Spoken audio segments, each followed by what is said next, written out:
This is a video that I have wanted to make for ages. Footballing stories about the beautiful game are what inspires me so much. Don't get me wrong.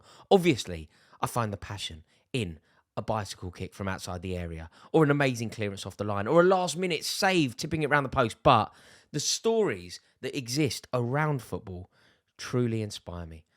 Whether it's the George Best quote, "Where did it all go wrong?" Whether it's a guy called Robin Friday who you simply have to look up. Whether it's Marcelo Bielsa and hand grenades. Or whether it's Ken Bates wanting to electrify the Chelsea fans at Stamford Bridge. The stories that make our game so great mean so much to me. The stories that make our game so great really do inspire me. And the story of Wrexham. Wow.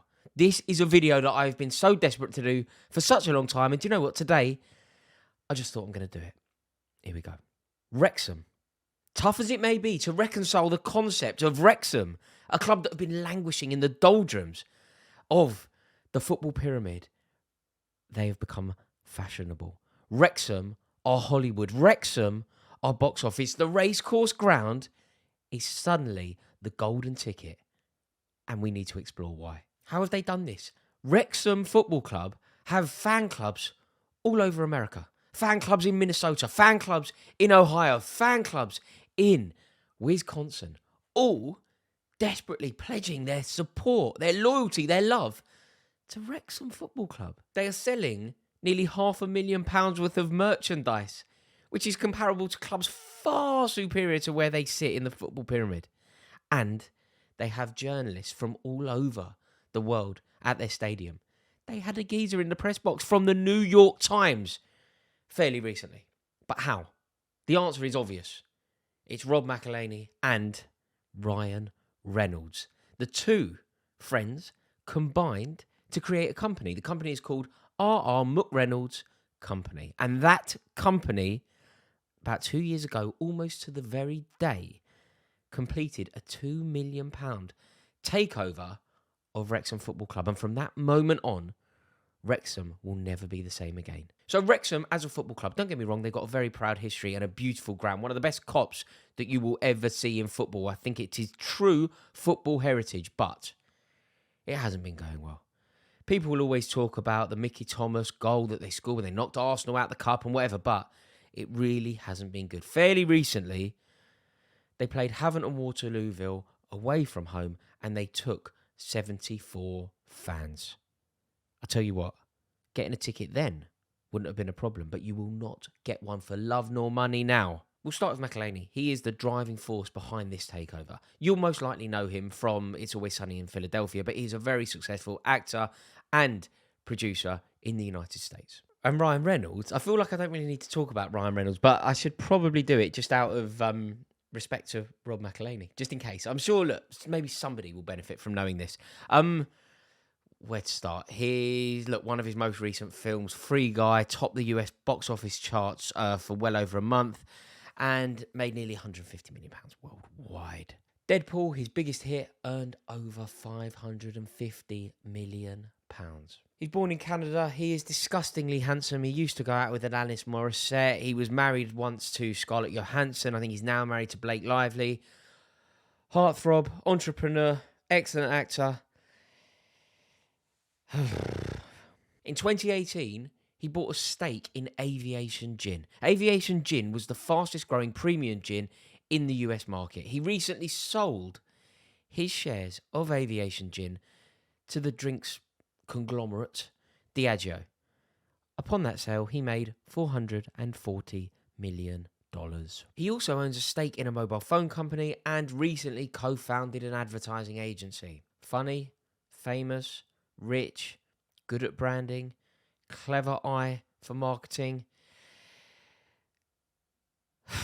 What a guy. But the key to making this happen, how did this happen?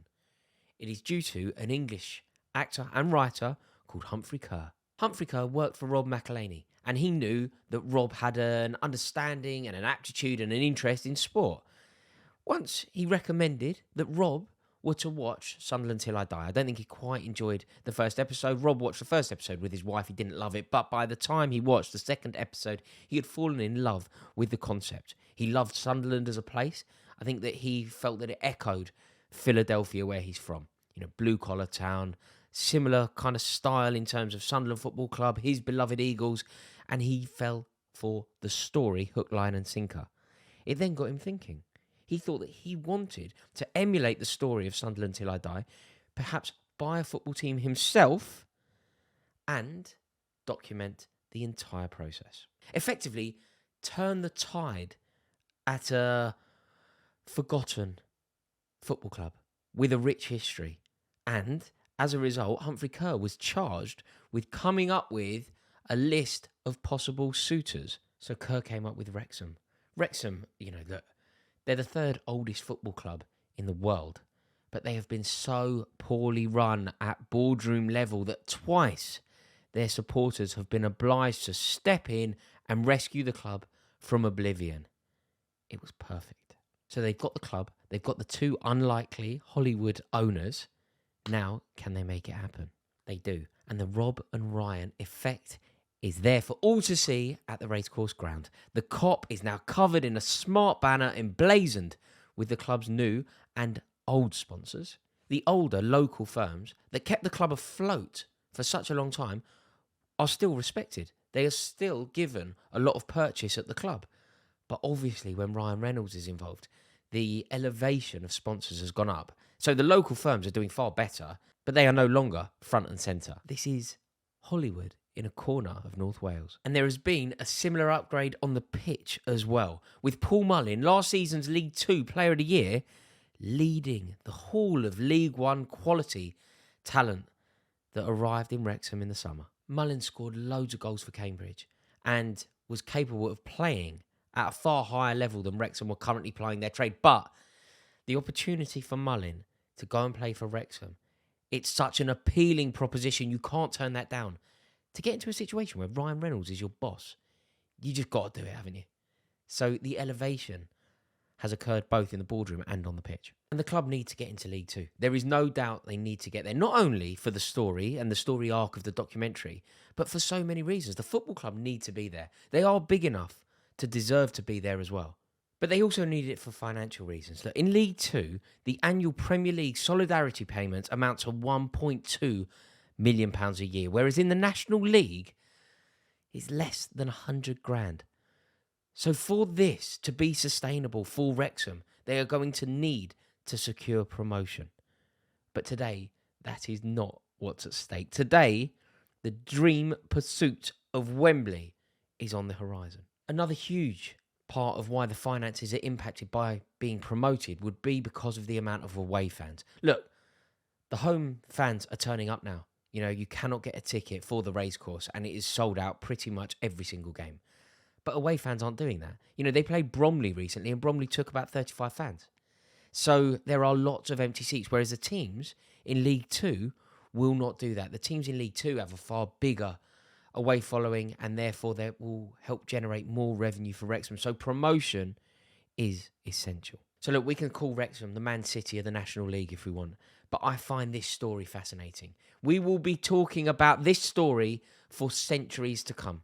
This is up there. This is one of those football parables. It's fascinating.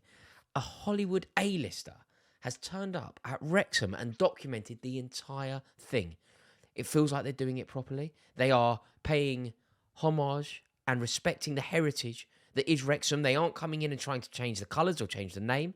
They are true to the beliefs of Wrexham, and I really do wish them well. Fairly recently, I was fortunate enough to be on an episode of Pitchside with Theo Baker and Reeve, and we had the one, the only Ollie Palmer, who plays for Wrexham, on the show, talking to him about the goings-on at Wrexham. It was so exciting to hear the way that he waxed lyrical about the owners, the way that he talked about the entire elevation of the city, and this is why I love it so much. Football and football stadiums and football clubs, they are symbolic for the places. Going to football is a rite of passage. And the fact that the Wrexham owners have embraced the traditions of Wrexham and helped put it on the map. It's so wonderful for that town in North Wales. I love it, and I really hope that it goes well for them today. It would be brilliant to see them get promoted. It's a fascinating football story, and do you know what? I'm a massive fan of Ryan Reynolds and Ron McElhaney. Let's hope that they can do it, and if they do, I need to get to a Wrexham game. How I'll get a ticket, I do not know. Maybe I'll tap up Ollie Palmer. Ollie, if you watch this, can I get a ticket for a game? I'd love to come to the racecourse. Thank you all so much for watching this video. I really hope that you have enjoyed it. What a story it is. I do love just talking about the beauty beyond the beautiful game. Thank you so much. Really appreciate it. If you've enjoyed it, please give it a like. Please click subscribe. And I look forward to seeing you all on the next video. Cheers.